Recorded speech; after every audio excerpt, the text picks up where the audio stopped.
Hi everyone, welcome to my mini blog. आज सकाळू सकाळू आम आसी भुवनेश्वर एयरपोर्ट रे पहुँची जाइलु कहीं आमको बाहर को जीवार थिला।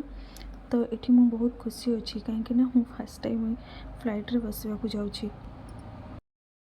ये फ्लाइट रे मु बसवार एक्सपीरियंसटा भी मत बहुत भल लगी आ बहुत खुशी भी थी। तो आम आसी पहुँची जाइए दिल्ली एयरपोर्ट रे। बाहागर पर फर्स्ट टाइम आम दीज बाहर को बुलवाक जाऊँ से भी मु बहुत खुशी थी। तो बाटर गला बेले आमको बहुत जोर भोक लगिला। तो आम भाविलु प्रथम पेट पूजा करनवा। तो ये आसी आम पहुँची जाइए रॉयल किंग दीज प्रथम बसी पेट पूजा सारी नेलु। तापर सीधा पहुँची गलु मथुरा।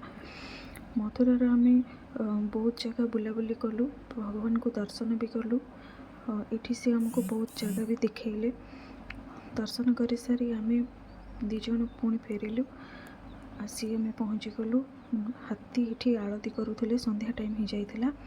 तो आलती देखि सारा पर पुणी थे आम आसी पहुँची गलु श्रीकृष्ण जन्मभूमि। तो ये भी आम बहुत बुलाबुली कलु, दर्शन संध्या बेला हो जाइथिला, दर्शन भी कलु, बहुत भल लगिला। जदि आपण यही ब्लॉगर पूरा वीडियोटी देखा चाहते ताले चैनल को विजिट करूँ। जदि आमर वीडियोटी भल लगी ताले लाइक शेयर सब्सक्राइब निश्चय करेंगे।